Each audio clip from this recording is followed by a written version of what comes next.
Okay, now I'm going to go ahead and do some of the primary inking that I want to do. I'm using my Pentel brush pen. I don't know if it's written on here anywhere. Pentel brush pen. And for this first pass, I'm not trying to get into too many details. And I'm just going to go through this rather quickly, to be honest. The first thing I'm going to do, though, is do the lightning, because I don't want to mess up the parts that are going to be... I don't want to do the parts that are behind the lightning, and then when I do the lightning, it looks like the lightning's behind the body part. If that makes sense, if you understand what I'm saying. I hope so. In my mind, it made sense. When it came out of my mouth, I don't know if it necessarily did or didn't.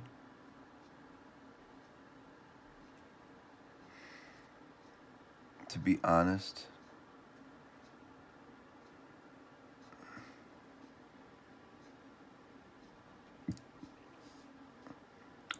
And for something like this, I really love the brush pen, because I'm going to get that line variation between thick and thin very easy. If I did this with one of my liners, it wouldn't be as organic. And I do like the way this is just going to be very organic as far as the thick to thin.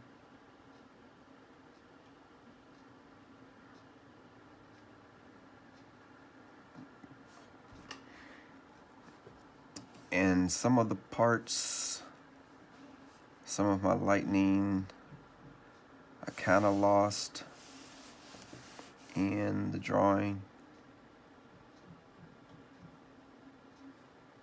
So I'm trying to find it. Another reason why I want to do it first,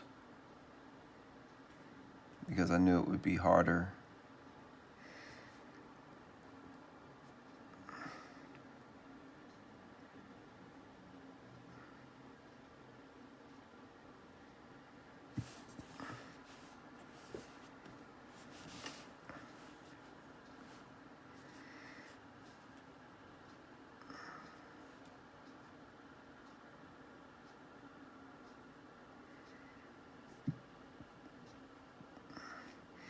This is one of those times where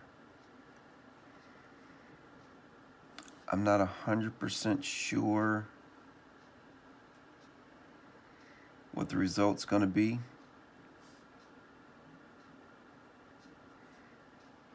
And so I'm kind of finding my way visually through the piece as I work on it.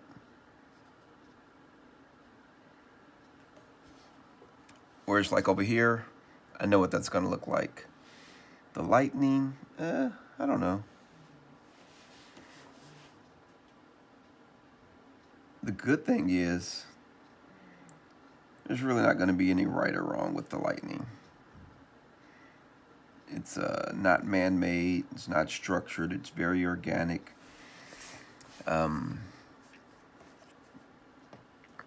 And for illustration like this, it just needs to look cool. It doesn't need to be a weather correct representation of how lightning would act, because it's 1, comic, 2, fake, right? Nobody, so far anyway, that I know of, actually controls lightning like this. And if they did, if there is somebody out there who does it, I doubt if they're going to come through and say, hey, that's not what happened. Although that would be cool. Can you imagine if I did this picture and then, you know, I'm at a booth and Black Lightning shows up, or excuse me, not Black Lightning, Black Adam. Oh, that would have been a cool picture, wouldn't it? Black Adam versus Black Lightning. Oh, why did I just not think of that? That is something I might have to do. That sounds really cool. I do like Black Lightning. I like his story. And I think that would be a very cool picture. I wonder if there's something out there like that already. I'll have to do a little search and see if anybody's actually already done something like that. If they have, I don't want to do it. Okay, so there's the lightning, and from there, now I can just go ahead and do the rest of it, no problem. But now when I do the leg, I won't cross over the lightning, where if I'd done the leg first, then it would have looked weird because the lightning is behind the leg and it should be in front. So I wanted to get that perspective part right before I got into it. And also with the skeleton, that's going to be fairly easy because he's being blown apart. So I have a lot of leniency in what I can do there too.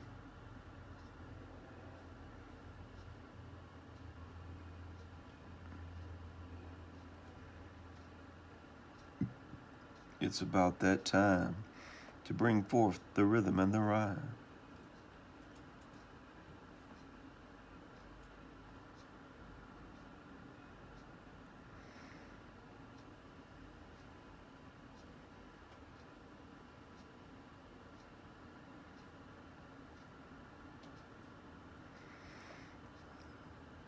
I want this to look accurate but scary.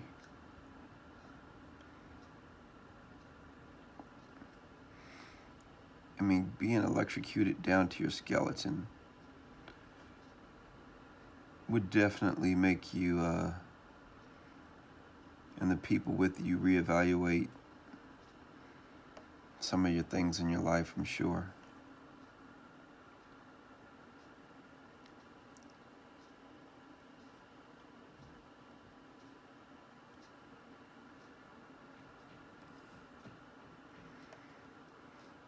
I wonder if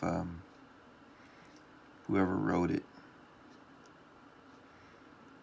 you know, how, because we see, here's the cool thing about movies and the cool thing about books. When you get a book, but I'm gonna take it from the movie. Someone writes a script, and more than likely, you know, this graphically depiction was not in the script. It was written in a way that kind of gave the director, producers, whoever was reading it, an idea of what's happening. And so they had to create an image in their head about what they thought it would look like. And they probably turned that over to some type of, they may have turned it over to a writer, or they may have turned it over to an artist, who's to say. But at that point,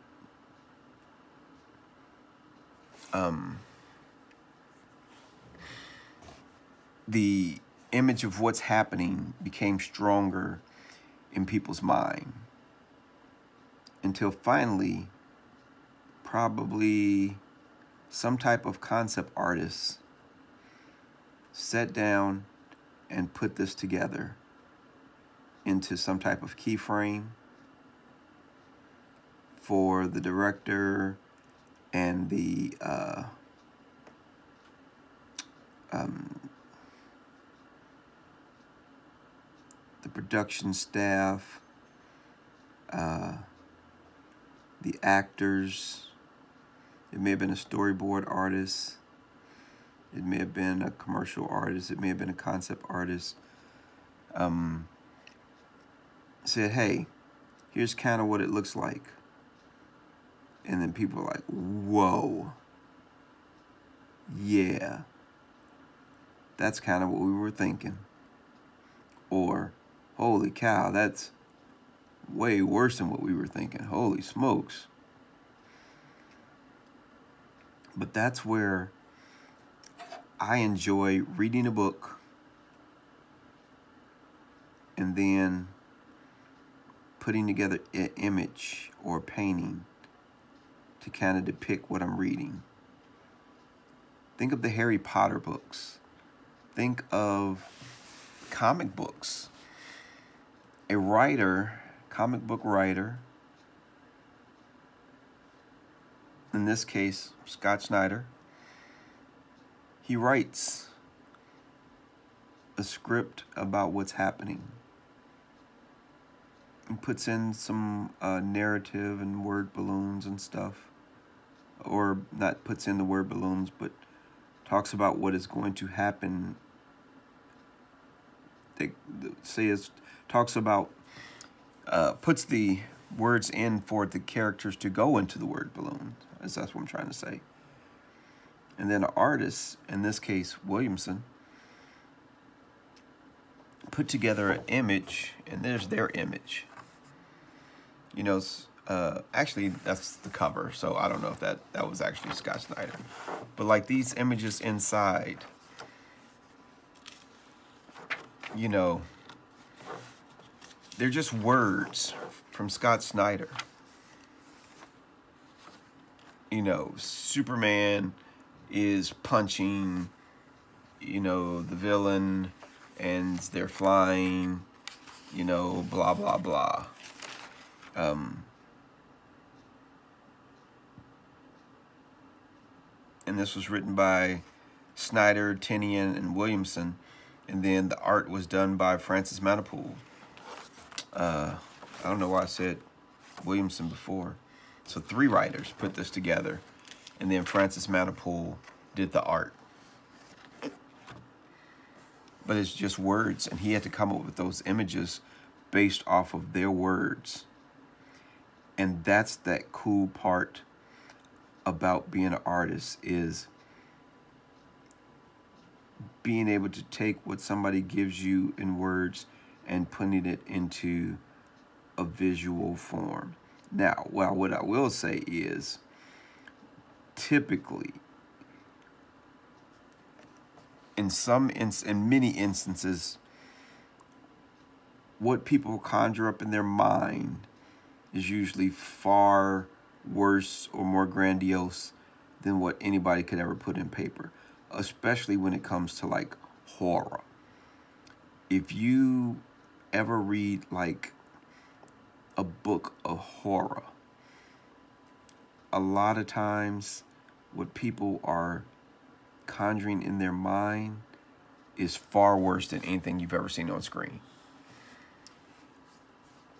And then there's other instances where the artists and the staff come up with something that's far worse than whatever or anything that you could imagine. And you're like, oh my God, who would think of something like that? It's like, Jesus Christ, what is wrong with you? Why would you even think of something like that? I know I've had those instances where I've seen what was written, and then I've seen the artist's interpretation, and I'm like, holy cow. You got that from that? Jesus, what is wrong with you? What is in your mind? What kind of stuff is in your head to come up with that? And there's been times where people have done that with me. They're like, that's what you came up with is far worse than what I read, or even more grandiose, especially when it comes to science fiction.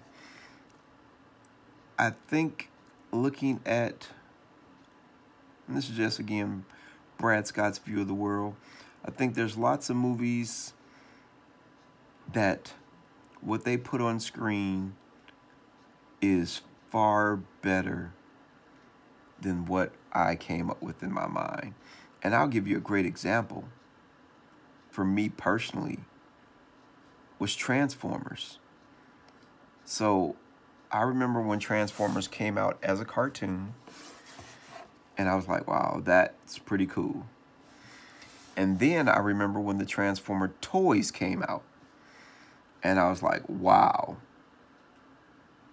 these are really cool. And then the movie. Oh my God. When the movie came out, what they put on screen was far better than the comics and the toys. Now, I'm not talking about the movie itself. Even though I personally did love Transformers, I know there's a lot of people who didn't. But there's no doubt that the movie Transformers changed the industry. What they did in computer graphics technology had never been done before, and they took it to a whole new level. And there's been movies like that, Jurassic Park, Star Wars, that where the artists take it to a whole new level and blow you away, and you're like, wow, incredible. And I think that's a cool part of being an artist, is being able to blow people away by even what they can imagine. And a lot of times it doesn't take huge CGI to do it. It could just be a 2D image where maybe they have read something, but what you draw or paint is like levels above what they were thinking. And I think that's really cool. It's part of that. It's one of the parts of being an artist that I really, really enjoy. I am a little congested, so if I sound weird or I run out of breath, that's what's happening. No COVID, just the weather's kind of crappy right now, and it's been messing with my sinuses.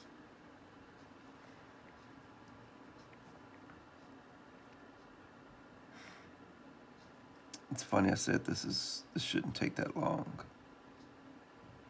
but of course it is.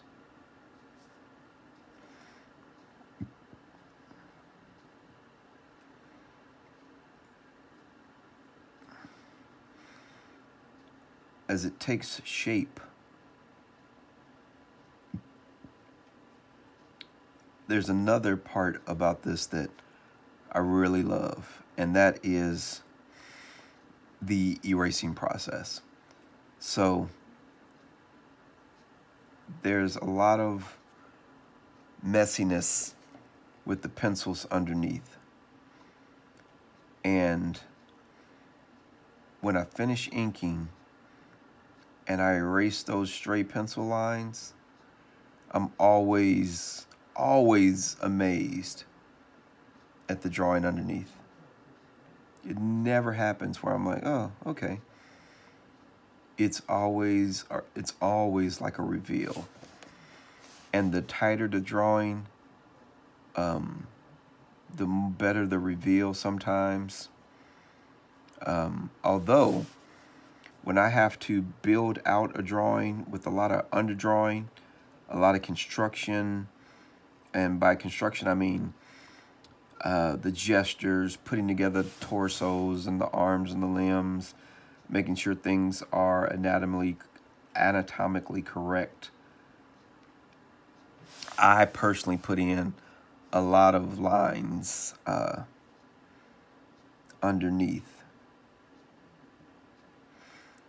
And so when I do that, there's a lot of lines that are underneath that I have no intention on inking. And so when I erase them after that first level of ink, I'm like, whoa. And I'm going to show you something here that I have to do. So outside the Shazam symbol, I will use my brush pen. But inside the piping of the Shazam symbol, I'm going to actually use my pen because it's such a small area I'm working with, and I don't necessarily need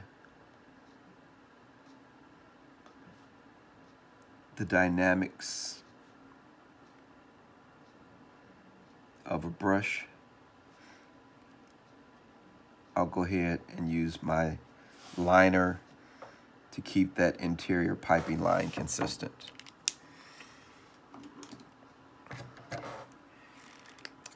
Now I'll go back to my brush, because that's more of an interior detail than a form, and I don't want to mess it up by going too thick inside the piping.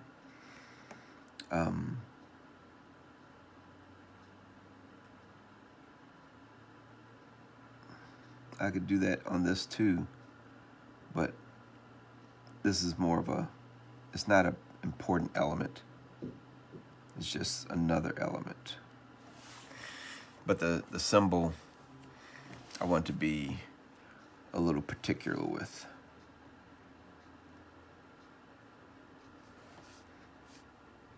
I forgot what I was talking about. I think I was just talking about, you know, some of the good parts about creating art. I don't think there's ever been a time where I did not like drawing. Even though I gave it up for several years while I was in the military,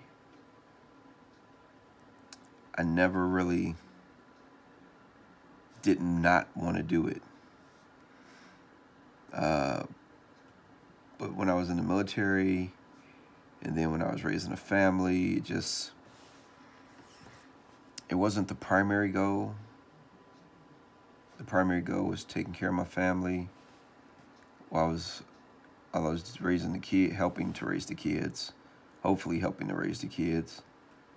That'll really be up to my wife to decide if I provided any help in raising the kids. But providing for the family or focusing on my military duties when I was in the service, I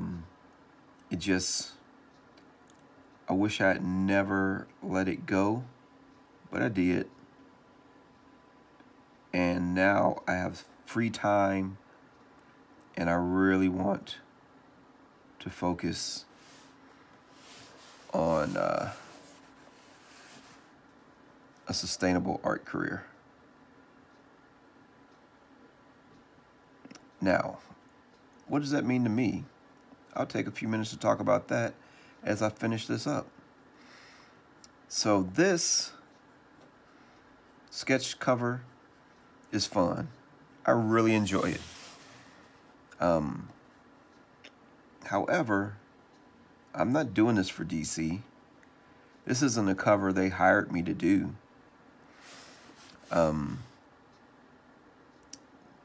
Now, they provide these sketch covers for artists to kind of create their own images on.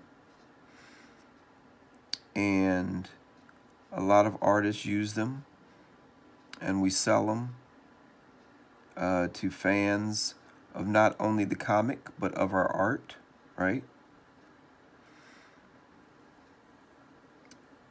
But unless DC Art actually hires me to start doing covers, this isn't, it's not a sustainable career. what makes this sustainable for me, and I can only speak to me personally, a sustainable art career is my own IP, my own intellectual property that I own, that the fans like, and they continually ask me for. And you may say, well, Brad, what is that? What are you doing that you own? Well, I'm glad you asked. How about that? I have several intellectual properties that I own, that I produce art for. What are some of them? Well, I have a sci-fi story, which is written mainly in prose, called Vapor. Vapor is a story about space pirates. And along with the story, I do create art to go along with the book. I also have, I wonder if I have any posters. I don't think if I have posters of that or not. But there's definitely art that goes along with it. Most of the art is concept art. Oh, I take that back. I have also done some 3D for Vapor. Some 3D work. I also have my own comic that I'm working on. I don't know if I've announced the name yet, so I'm not going to go over that yet. But it will be coming out later on in 2023. And I have another comic that I work on with my team, and it's called Tales from the Tipsy Taurus. And it is about pirates. Earth pirates of the 1700s, in that time frame. That comic does really well. We love doing it, and we did issue 1 last year, and it is actually a graphic novel. Myself, one of my friends who goes by the name Cool as Heck is an artist and creator on the book. Another fantastic artist, Brian Lusang, is an artist and creator on the book. Another artist and creator on the book is the Emmy Award-winning Kimber. And her cover last year was absolutely fantastic. Sold out. I can't sell that cover anymore. I think she's the only one that has any copies left of that cover. It was beautiful. Look it up if you haven't seen it. And then my main intellectual property is Lords of the Labyrinth. And that is a story of Minotaur. And Minotaur is the plural of Minotaur. And for Lords of the Labyrinth, I have created a role-playing game. I've created art posters. I'm in the process of creating fine art of Minotaur. I've also created art prints, maps. Lords of the Labyrinth is an entire world. It's a world that I've built that I'm very proud of, to be honest. And if you're following me, you will be seeing lots and lots of Minotaur. And in fact, on my YouTube channel, you'll probably see bull sketches that I do a lot. And I do a lot of bull sketches because Minotaur or half person, half bull. And so I need to know how to draw bulls in order to do a Minotaur. And so I practice drawing bulls a lot. And in my opinion, that is what will provide me a sustainable art career. Now, don't get me wrong. If DC calls or Marvel calls and say, hey, we want you to work on something, we want you to be staff and be part of us in a program or a comic or a movie or anything, I would definitely be on board with that. I am a huge DC fan. I'm a huge Batman fan. My friend Cool tells me I have an unhealthy relationship with Batman. I have so many Batman statues and action figures in my studio here. It's ridiculous. And then, so I would definitely love to do that. However, I understand that that is hard to do.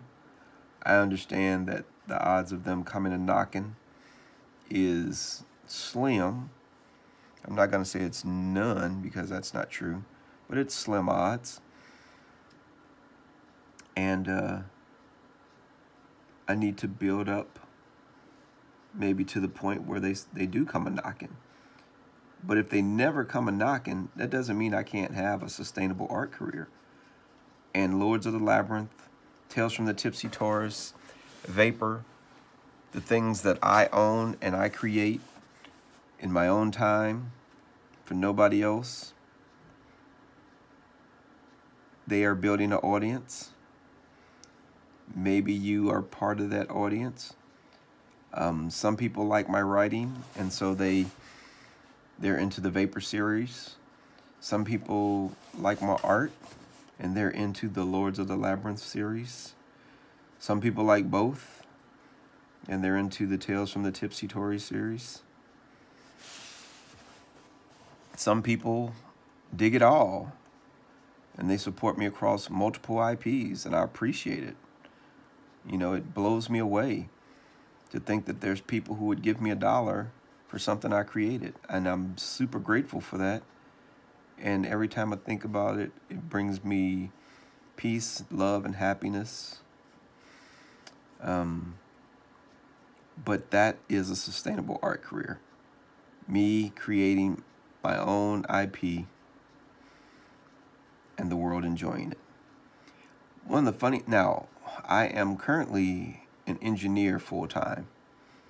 Actually, I'm a full-time project manager, but engineer is how is what I went to school for, engineering, mechanical engineering. It's how I've made my living. It's how I raised my family, took care of my family through engineering.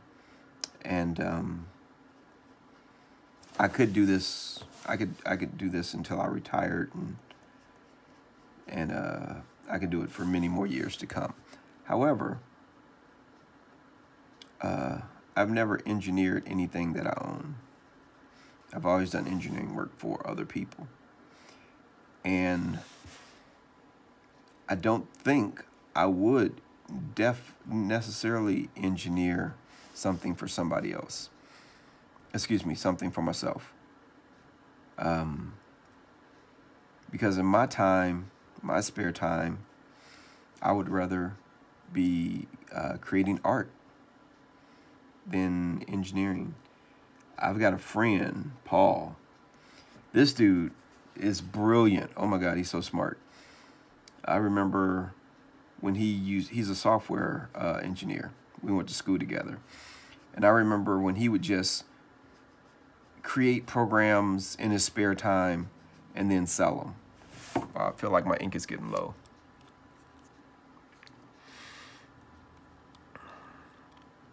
Nope, I'm still good.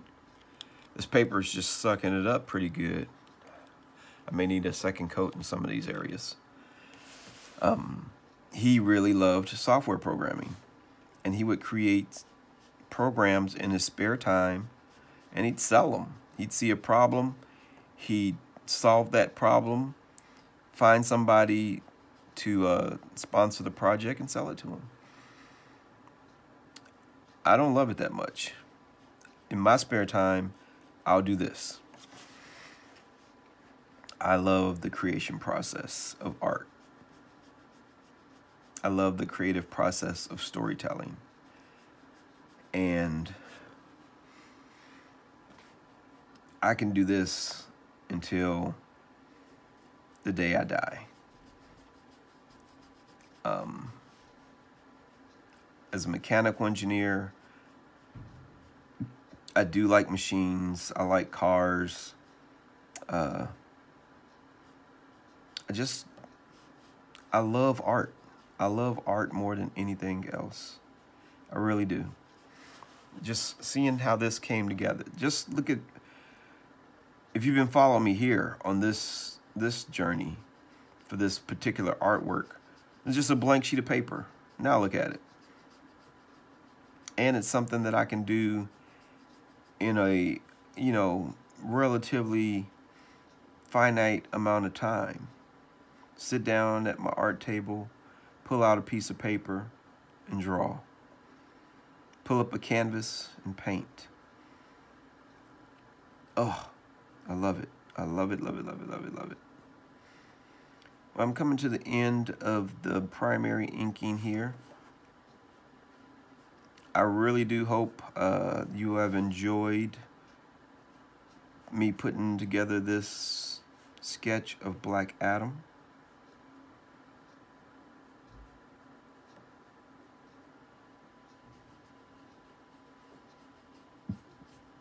And I think it'll be dry enough for me to erase. We'll see here. Although I normally wait before I erase. This paper sucked it up pretty good, sucked up the ink pretty good. So I think we're gonna be safe erasing. So you can see what I'm talking about. I'm gonna go ahead and do that. I like to roll my pen and make sure there's a nice sharp tip on it before I store it. Now that's going to be wet, so I'm not going to erase there. But as you can see here, that looks pretty cool. It looks pretty cool. It doesn't have details in it yet. That's just my basic ink outline. Everything came through the way I wanted it to. But now, we'll start up in here, because if it's going to smear, if it smears over here, that's fine. That area is going to be messy anyway. But now I start taking out some of these pencil lines.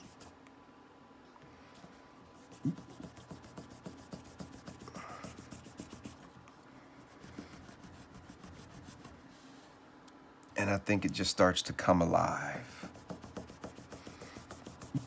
And some of these lines are in there pretty tough. Like in the head.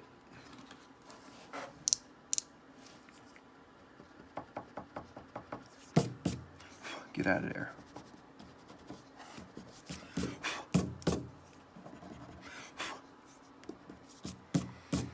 I think part of it too is because this eraser has picked up a lot of graphite.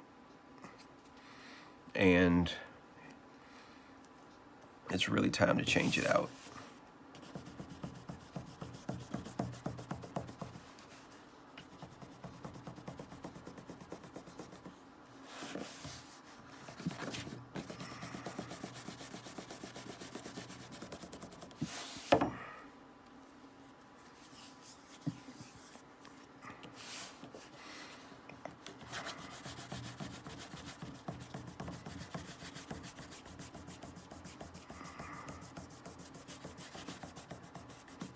Yeah, you see how it's leaving marks in the white? This eraser's pretty much done. It's really time to bring on a new contestant on The Price is Right. that is starting to leave graphite because it's so full of graphite. So I'll get another one ready, but I think this one will work. Oh, see, look at that, it's leaving marks. I might be able to knead it a few more times, but yeah, it's starting to.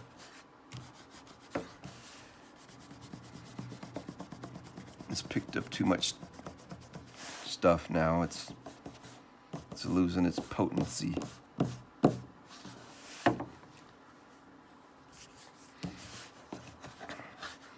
I'm actually doing more harm than good in some areas. So I'm gonna stop. But just to kind of give you an idea of what it looks like. The next step will be to go in and add details, maybe adjust some of the shadowing.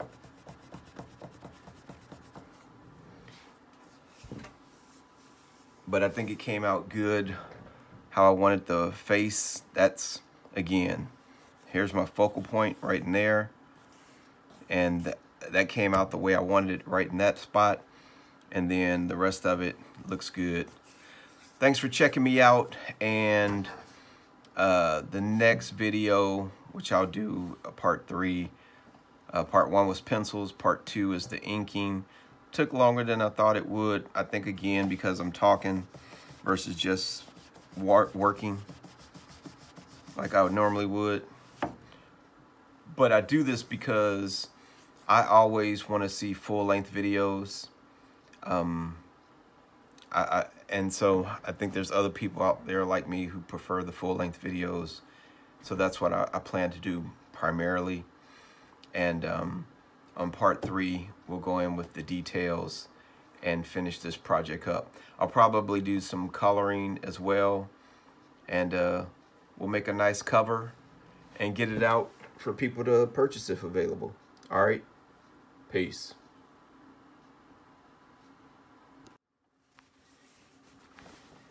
Okay, before I say we, like we're doing this together, but before I throw down the inking details, I'm going to add some color underneath so that it doesn't smear when I start doing some of the fine work. I've got some blues for the electricity lightning, and I've got some yellows and reds for the fire. And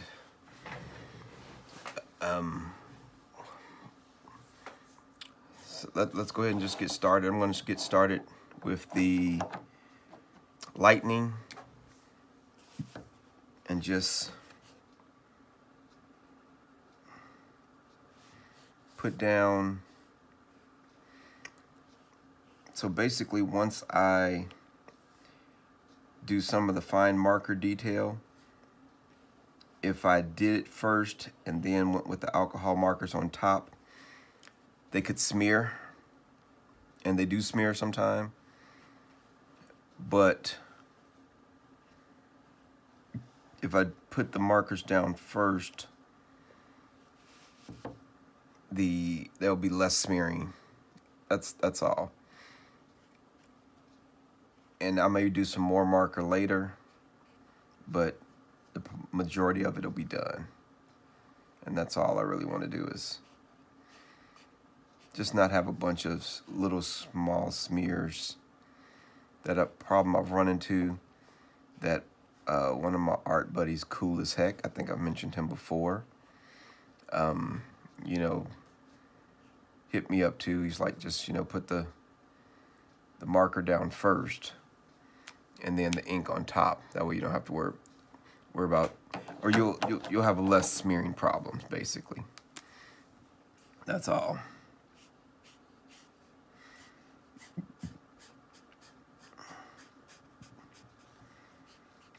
And the alcohol markers are nice because they blend together.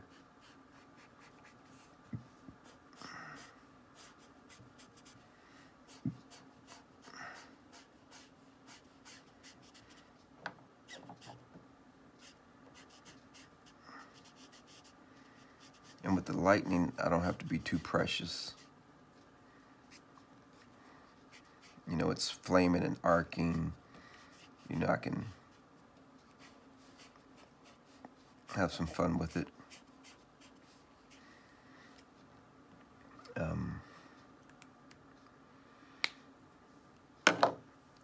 And then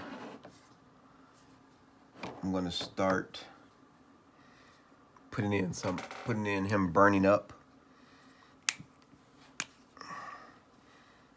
You know, from the middle of the body, you know, there's a, let's say, the big flame right there, and a big flame right here, and some of that major torso part. And then as I come out, you know, I flame it up a little bit more, get a little bit darker as it goes out.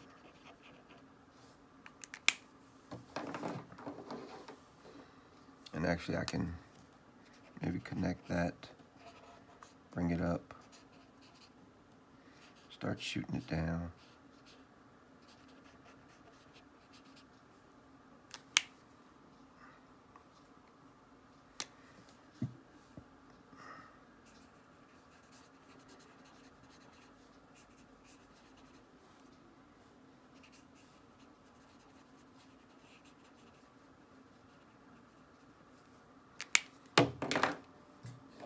And then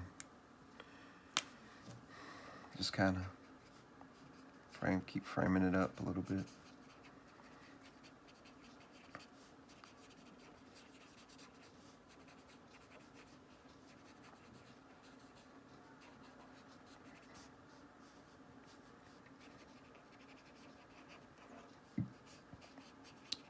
Pardon me for not talking as much during this phase here, because I'm kind of using my brain power to kind of figure out where I'm going with this stuff.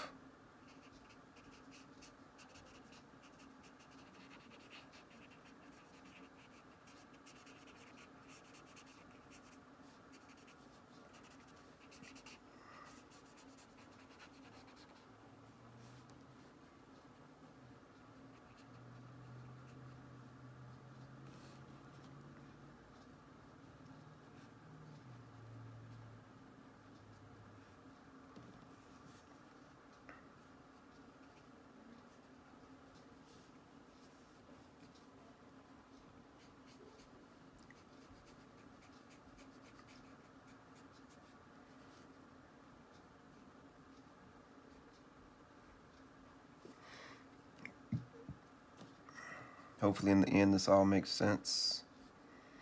I honestly don't know if it will, but that's part of the art journey, to be honest, is experimenting with stuff. Sometimes it works out, sometimes it doesn't. But one thing's for sure, it's not gonna work out if you don't try it. That's for dang gone sure. If you don't even try, if you just always wonder, I wonder what this would look like, I wonder what that would look like.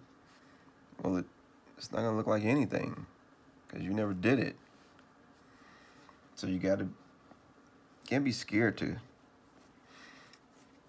Now I will say, as I say that, working on a blank sheet of paper, experimenting with stuff, is usually easier than working on a finished product, experimenting with stuff.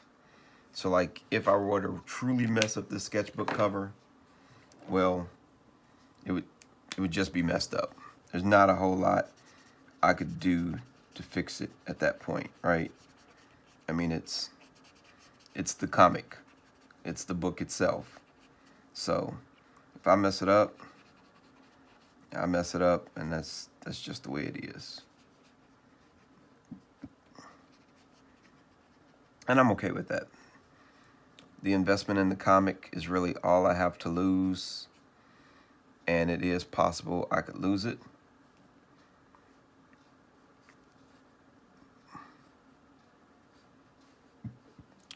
But on the bonus side, if it does work out the way I want it to, I'm going to have a beautiful comic cover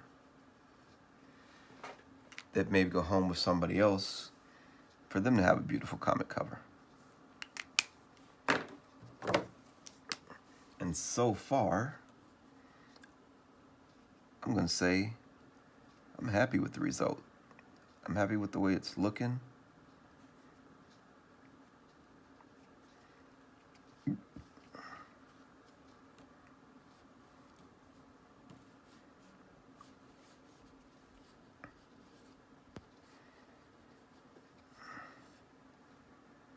I would love to know what you all think.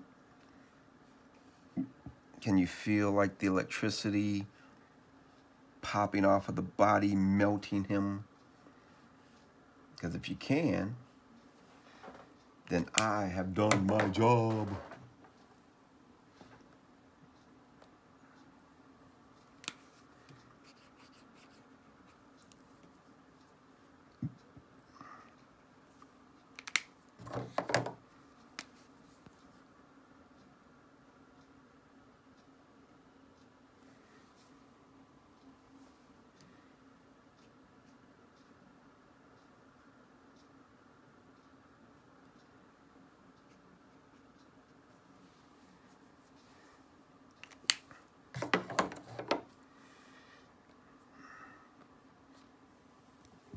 I don't know about you, but I kind of dig it.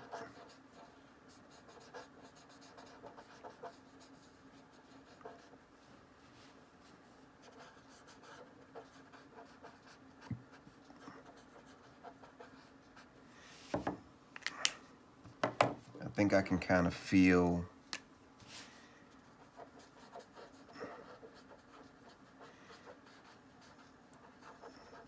the burning up that I was going for.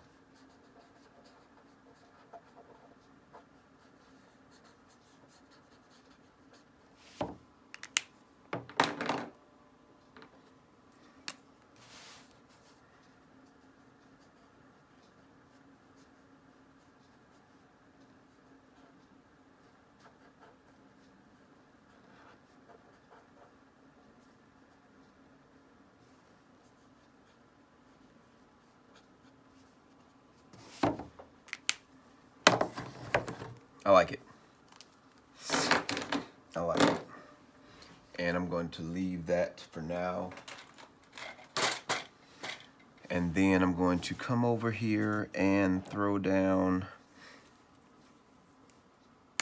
a little,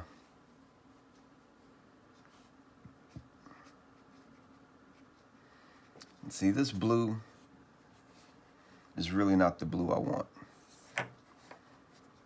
There's a much lighter blue that I was hoping for.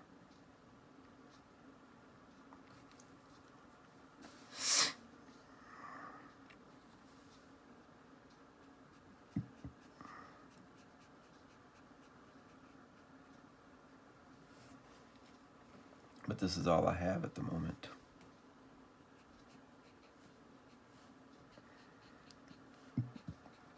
But I think I can make it work. I think I can make it work.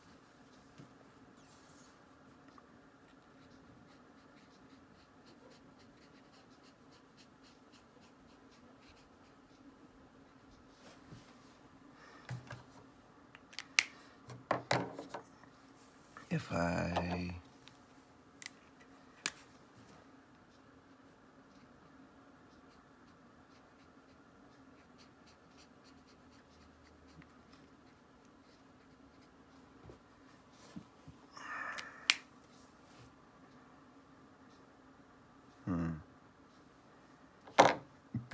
I don't know. I do not know if that's... I see one thing that's wrong already.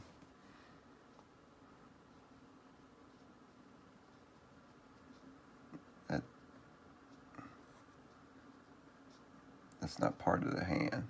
I should not have made that blue, but that's okay. I can black it out. When in doubt, black it out.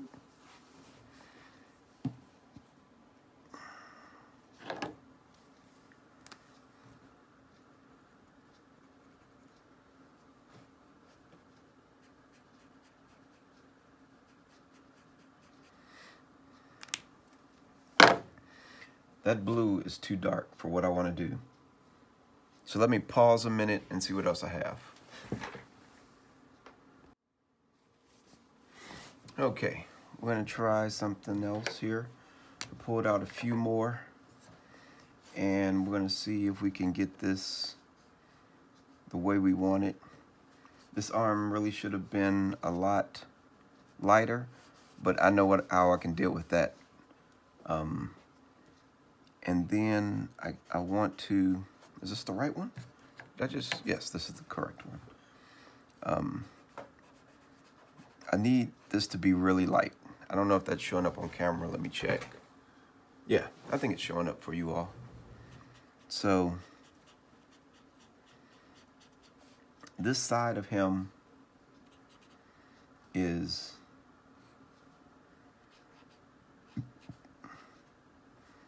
glowing from the electricity.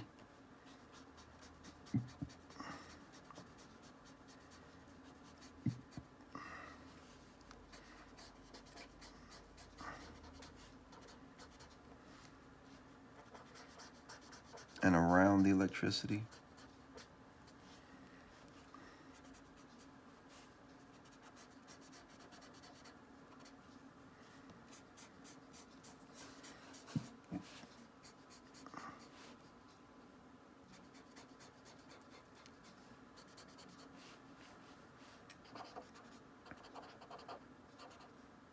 As you can see, that smeared a little bit.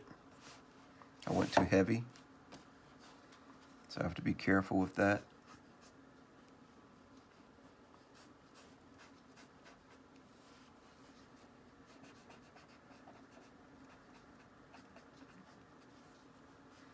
And if I had done all the fine detail, I would be smearing the heck out of it.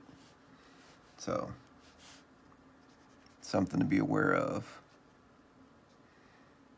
One of the best tips I got, because I had so many pieces I was smearing, and I was not happy about it.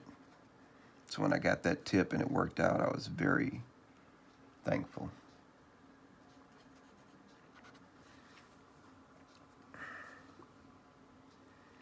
So that's cool.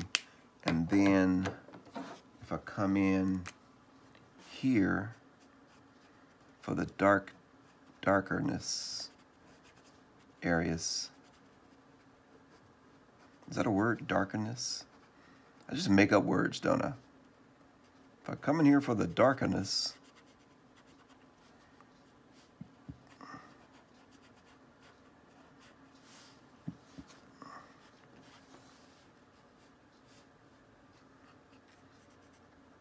that'll give me,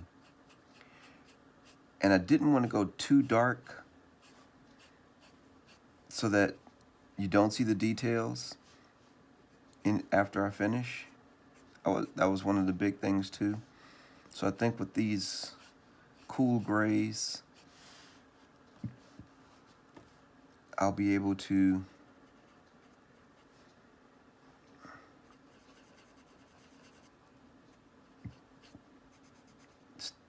the pen detail will show up pretty good. Do I have, how many more of these? This is CG ones. Oh, I got several of them. I'm good. I couldn't remember if I had stocked up on some of these markers. Nothing's worse than finding something that you like, and then 30 seconds later, the marker runs dry. That sucks. And parts of his outfit actually are going to need a different color. But I'll get this down first. Because of the alcohol, they'll blend really well on top. And it'll make for a pretty decent picture in the end. So I'm not super worried about it, to be honest. If you haven't tried alcohol markers, I would definitely recommend it. But I would also recommend a whole lot of different media. So alcohol markers are cool because they're fast. As you can see, I'm putting this color down very quickly. However, what I like more than alcohol markers personally are colored pencils. However, colored pencils do not go down fast at all, not even a little bit. And I'm going to use this same gray over here in some of the body parts so I can have some color harmony on the page. I don't want to get too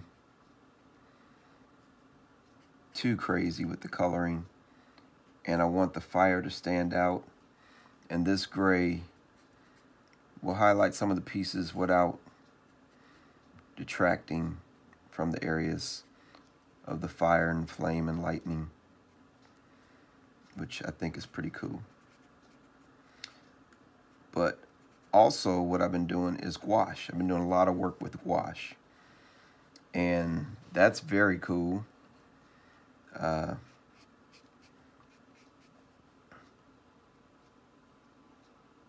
For the paper paintings, it works out great. For sketch covers, it takes a little work because it's a water-based medium, and these sketch covers aren't necessarily prepped for a lot of water. They'll buckle and bend and fold on you. So you kind of have to be a little bit careful or prep them. There's a bunch of different techniques you can use to perhaps get them ready.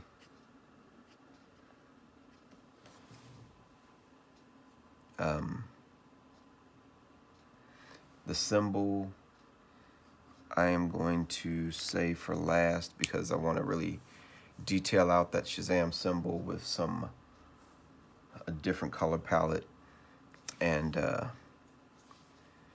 think that's good basic colors right there. But I'm going to come back in with a blue-gray and see if I can maybe perhaps, you know, throw a little bit more in some of these areas. The boots are going to be different, so I don't need to do the boots.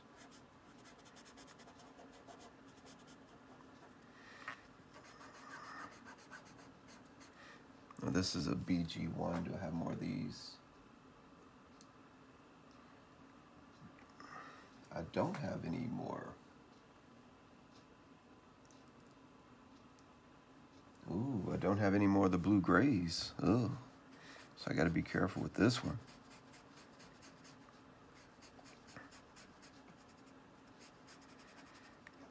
But this one will give me a chance to add in a little more highlight, color differentiation. That's a word. I just pronounced it horribly.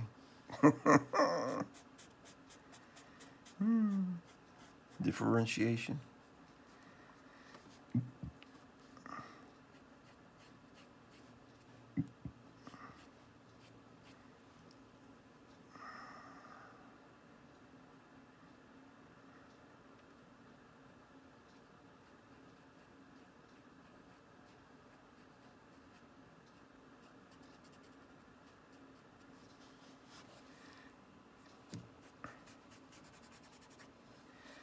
Okay, that's cool. I'm digging it. I wonder if I can actually lighten this up a little bit.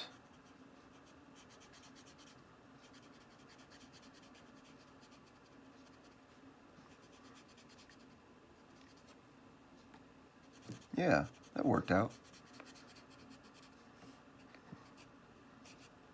Can you see how I was able to lighten that up with the alcohol? So this is a good opportunity to go back and look at the, rewind the video about 30 seconds and look at how dark this arm was prior to me coming back over it with the lighter marker and blending that out.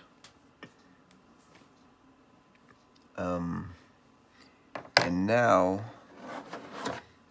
I can come in with this blue that I was looking at earlier and maybe do some blue highlight in there like that.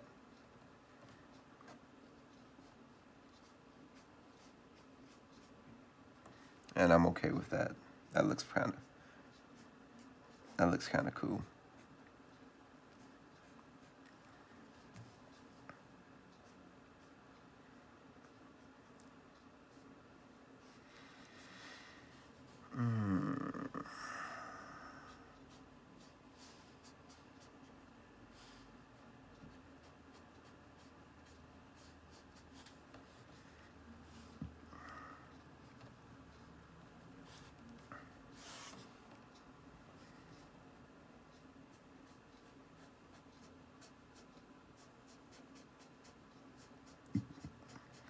And this blue is blending with the lighter gray underneath it to give me more of the color that I wanted. So I'm digging it.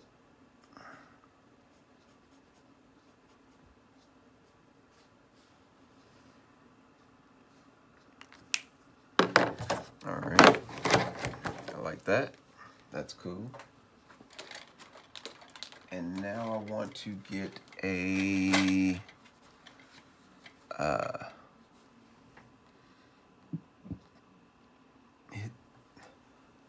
I'm gonna go with a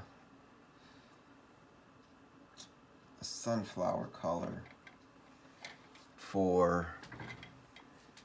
and see how this works out.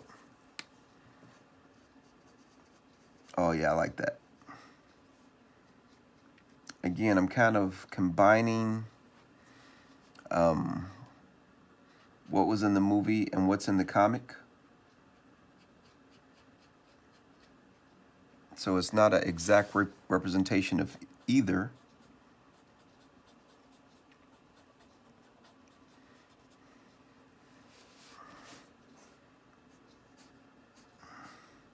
And you can see how the grays underneath give a nice tone to the yellow that I'm putting on top. And just for consistency, I'm going to go ahead and do the boots the same.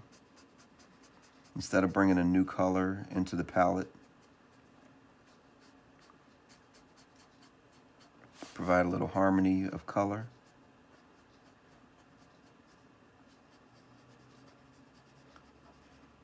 It's not a fine art painting, so I can get away with a limited palette.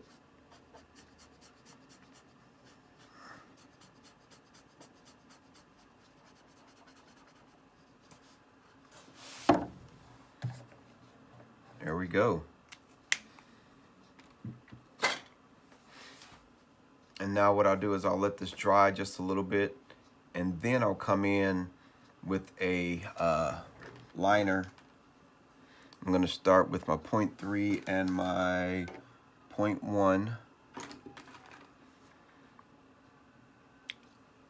And I'm going to add in details on top. I'm going to give this a minute or two to dry so it doesn't bleed. Okay, for the final step here, all I'm going to do is come in and add some detail. Now, I will say that overall, this would be fine just the way it is. I mean, I think that's a beautiful sketch cover. Probably put more time into it just because I was talking, demonstrating while I was doing it. But overall, you know, something like this wouldn't take over an hour. But I do want to add some details in it and really kind of make it pop, take it to another level, and make the next owner, you know, happy with their purchase. And I think it'll be very cool to do that. So I'm gonna kind of just go over some areas that I think would be cool, and adding some detail.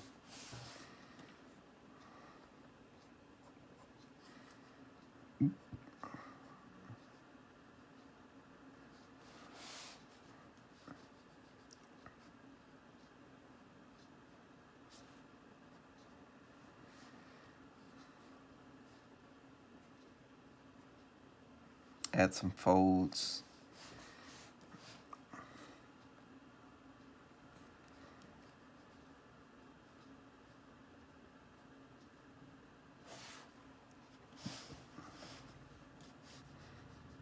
And I can, the cool thing is, by just adding a few folds and creases where the color tone changes, it already kind of brings it to life a little bit more, in my humble opinion. And hopefully in the opinion of the people who see it. And they go, oh, wow, I like that. That's what it's all about for me, is making something that people will enjoy. And then when I put it out for purchase, the person who buys it happy that they bought it. They go, ooh, I can't wait to add this to my collection, maybe even put it on display.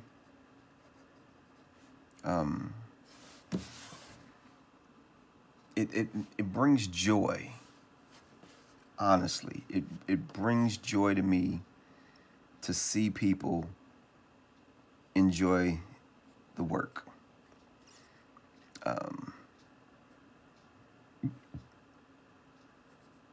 I never want anyone to purchase something and then later on, I wish I had spent my money somewhere else. Because then I'm like, oh man, sorry you feel that way. I've never had anyone ask for a refund, which is really cool. I don't know if everyone always displays the work they buy. I would like to think that they're proud to have it in their collection. If it's for sale, it means because I'm proud of the work I did on it. That's for sure. I don't put anything out for sale that I'm not proud of in some way, shape, or form. Now, I will say some works I put out for different reasons. Some are because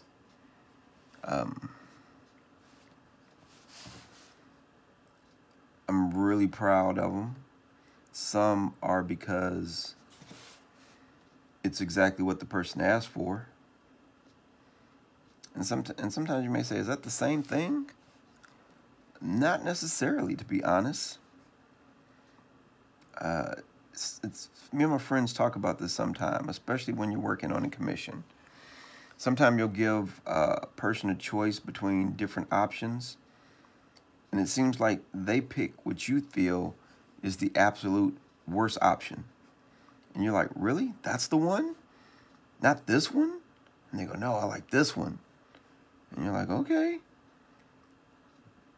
And it's not that you don't like what the option you gave them, because you did it. But then you're like, but this one.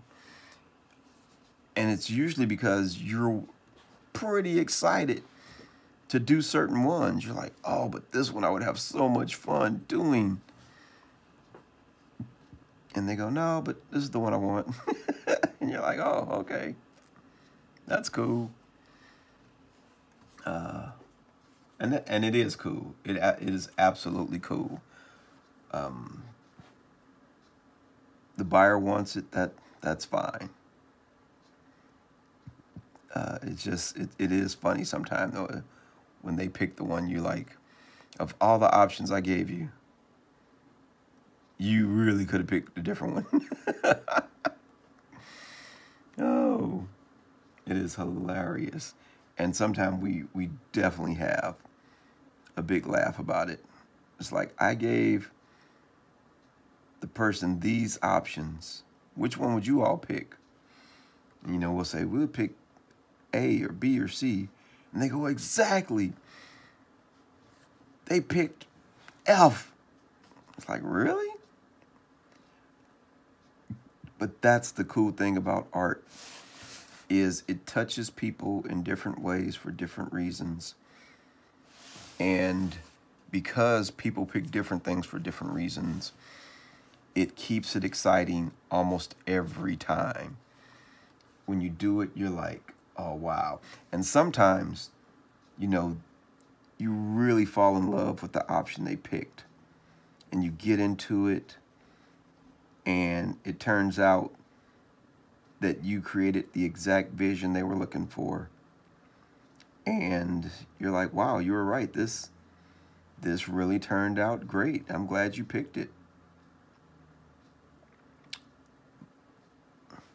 And that may just go into, I'm not going to say the customer's always right, but it goes into the choice.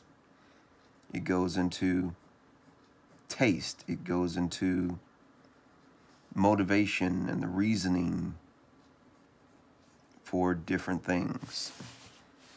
I know there's times where I've hired people to do stuff for me and they go, here's A, B, and C. I recommend A. And I go, yeah, but I want C. And they go, no, you don't. They go, that is not the one I thought you would pick. And I go, yeah, but you told me I could pick, right? Yes, but don't you want this one instead? And like, no, this is the one I want. Like, okay, I just thought maybe you'd pick something else. Well, I didn't. In a case like this, where I'm just doing a sketch, it's not a commission, it's something I wanted to do. So the onus is on me to find someone with similar taste that says, oh yeah, I like it, I'll take it.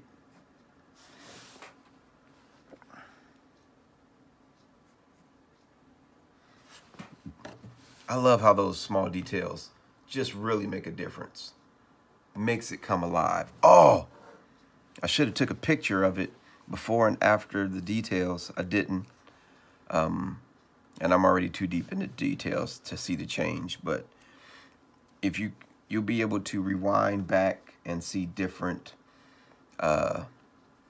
areas or different time lapse throughout the time lapse. You can see how it changes. You can see how the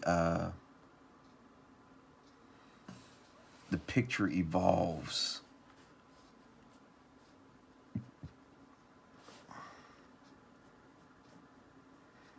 And I encourage you to do so. I encourage you to go through and see how the picture evolves. It's actually very interesting watching the evolution of how the picture evolves and the different times, and how just a little more time, a little more attention in certain areas can really shape the picture into something different and draw the eye into different areas which hopefully add, interest and attention.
Oh, I love it.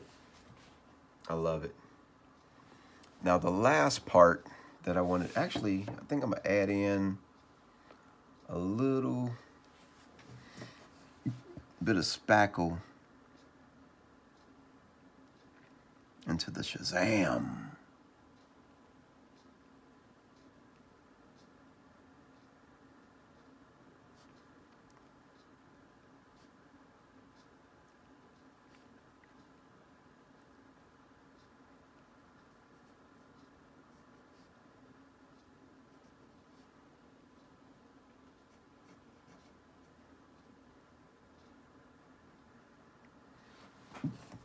like that.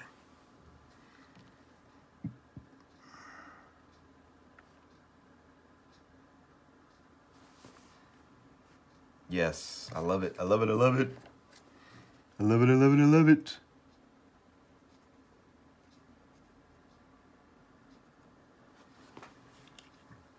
I'm hoping you're digging it too.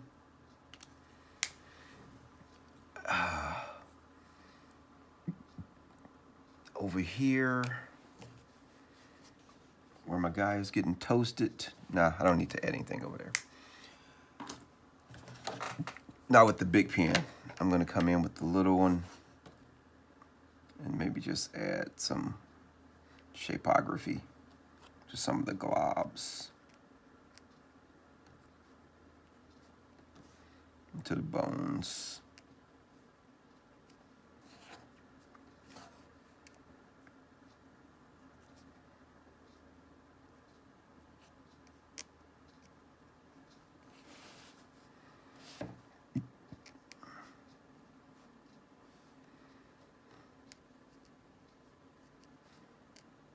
And where it's really flashing, by doing a broken line, giving an indication that there's stuff there, but it's just being blown apart.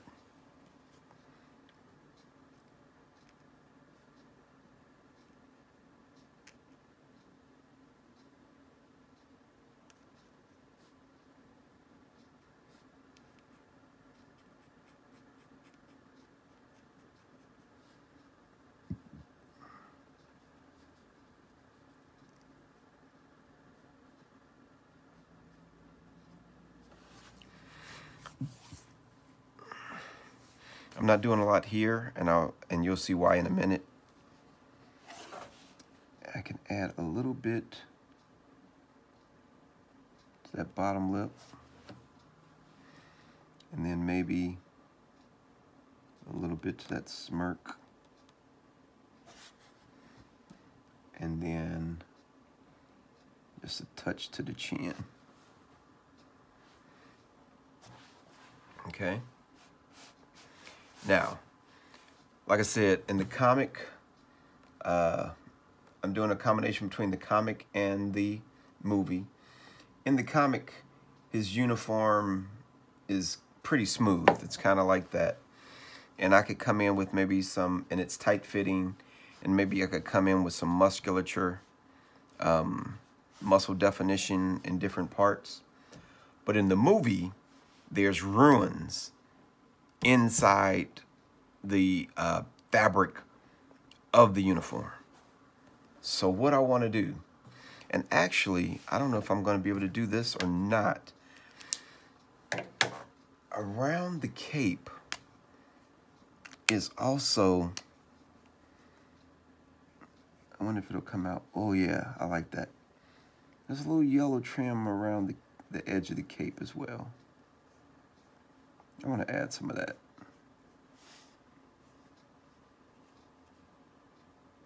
Yeah, that came out pretty good. I like it. I like it.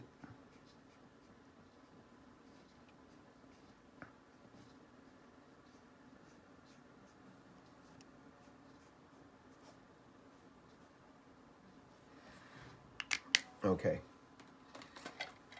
So I'm going to do a combination of things.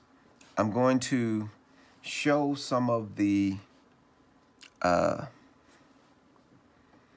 definition of the muscles, but I'm going to try to do it drawing in ruins.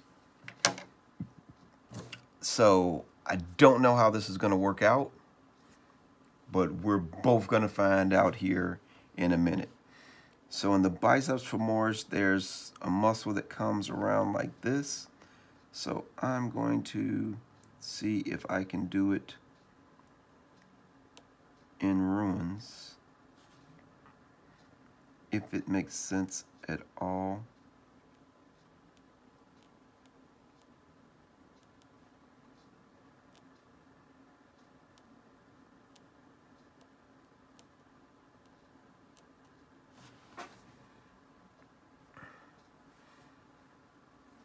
I kind of like it. I kind of like it.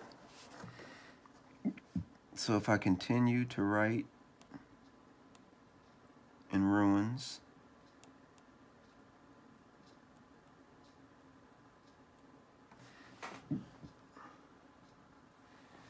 that may work out pretty decent. And I can actually use it to add in definition. And instead of cross-hatching an area, I'm doing it in ruins. I don't know. What do you think? Personally, I'm digging it. I am digging it. And for the ruins, I'm using my 0.1, so they come in really small.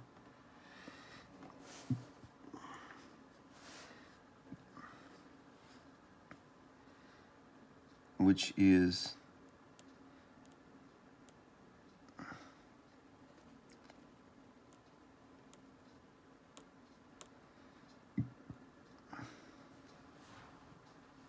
and I'll tell you a secret. I'm actually writing stuff. What you say? I'm not just putting greebles. I am actually writing stuff.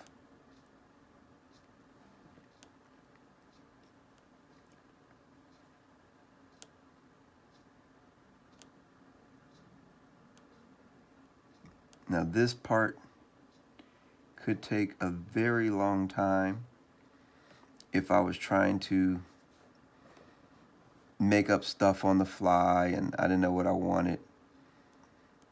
It could go really fast if I was just putting in greebles. But I'm actually doing a little bit of both. Because even if I was just doing greebles, like this up here, that's just greebles, which I would define as intentional scribbles. You still have to be able to randomize it. Whereas in some of these areas, I'm putting words, I'm just writing the words in ruins. And you go, how do you write words in ruins?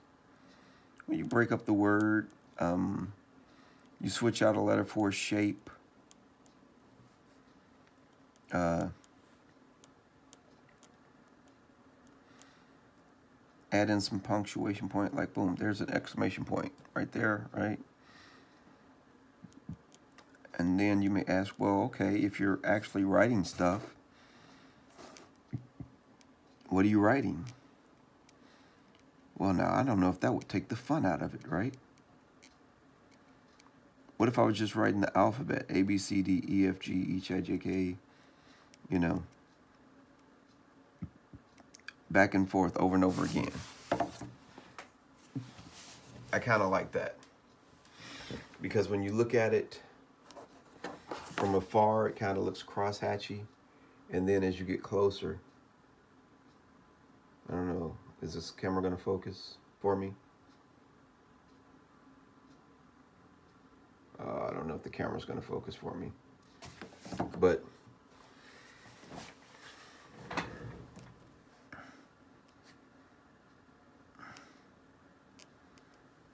I don't necessarily want to put what I'm writing.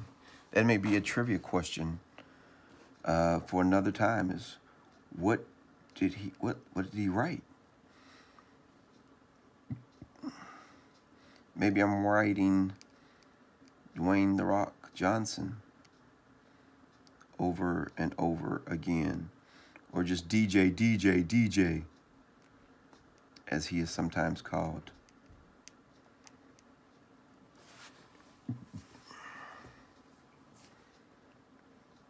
That would be cool and funny. There is now if you're doing this digitally, check it out. Here's a tip. If you were doing this digitally, there is a font called Wingdings where you could just take something written, anything,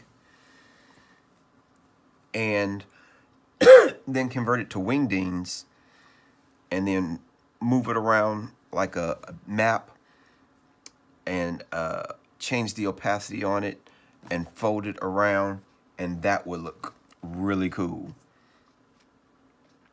That would look so cool. And then that would actually say something. And then if somebody took the time to dissect the wingdings,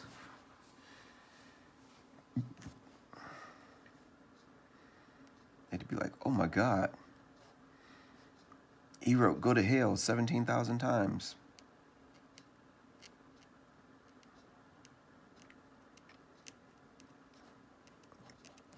I'm focusing the majority of it into the shadow areas. Details are typically in the shadows versus in the light. And you can see that a lot of times in real life, where the sun or light hits something very strong, it kind of blots out everything else. And when you get closer into the shadows, things become more legible, more readable, etc., etc., etc. But I could, even though some of the areas are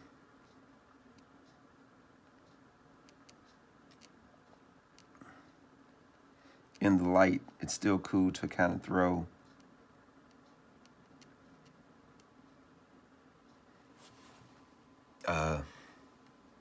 some details into the light, because it's not completely blotted out. And I'll give you a quick example. Again, not a tutorial, right? But nothing's wrong with a good example of what I'm talking about. I'm not going to use this pen. I'm going to use my brush pen. If I were to do a tree,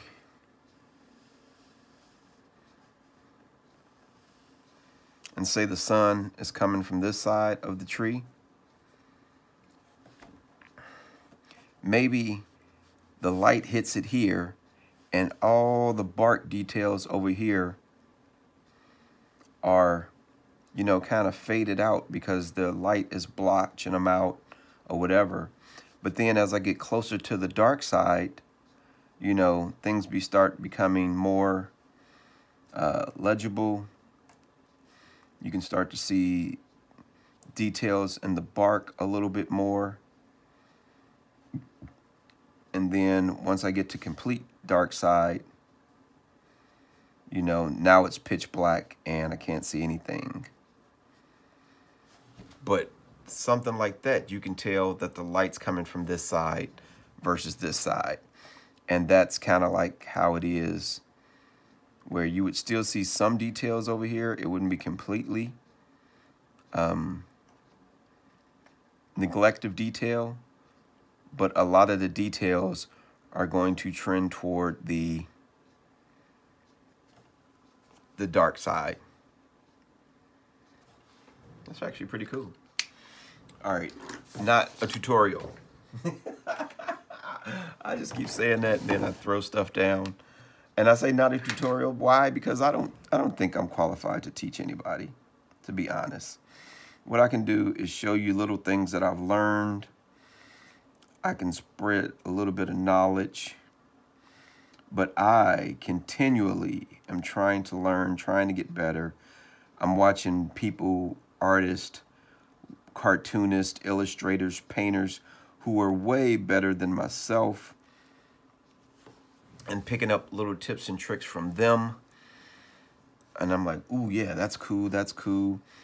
But like the tree, maybe here, you know, there's a little bit of texture in the ruins here, but not a lot. But since this is the focal area here, I don't want to leave it completely devoid of detail.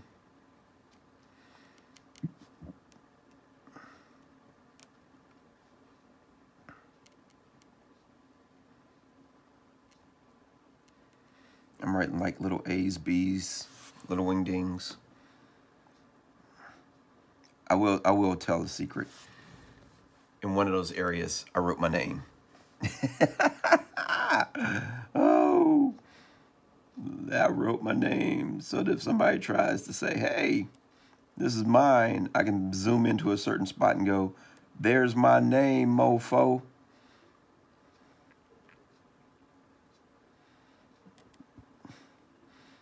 There is an artist that I know, and I won't spoil it, even though I think anybody who follows her knows it.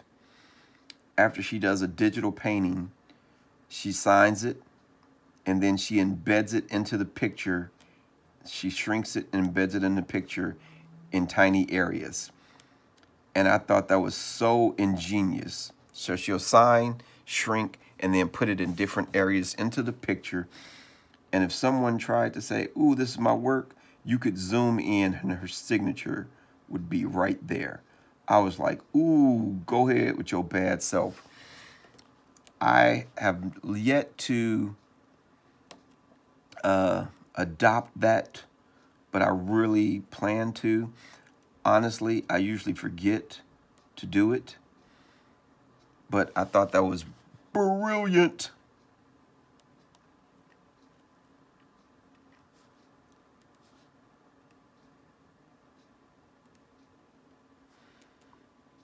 See if I just write like Brad right there. I just wrote Brad. You can't see it, and nobody else is gonna pay that close of attention to it. And I like that. I think that's cool, just like that.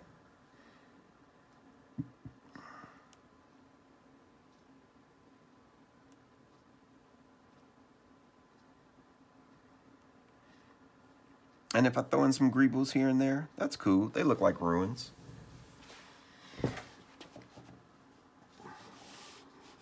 But I think I'm good with that.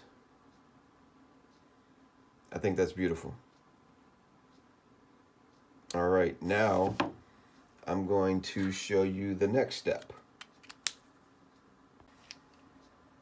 Okay, lastly, I'm going to use my Posca white marker and really emphasize the lightning. This is the part I've been waiting on, although I'm hoping my marker still has some juice in it. I'm gonna start with the eyes here. I'm gonna really bring them out. Bring them out, bring them out, bring them out. Okay, and then I'm going to just kind of emphasize that lightning. Oh, I'm digging it already. I'm digging it already.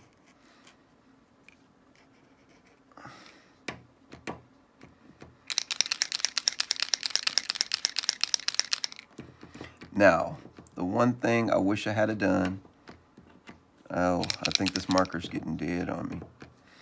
The one thing I wish I had done that I didn't do, I wish I had put down a gouache wash over the whole thing before I started, because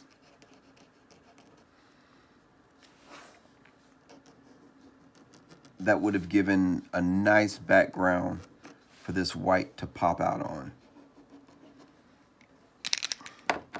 And I've been doing that a lot on different projects now, and I love the effect, and I'm probably going to continue to do that.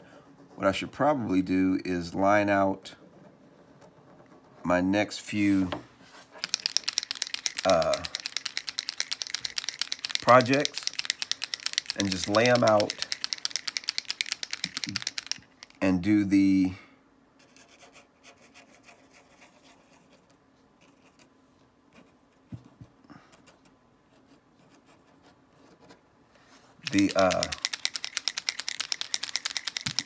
wash on top of them. And this is, and just have them ready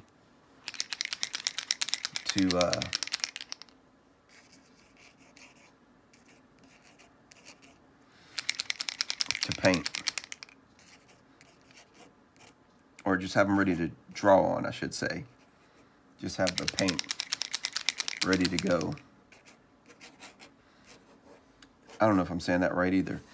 Have the wash done on them before I even do the sketch to make sure they're good to go. That's what I was trying to say.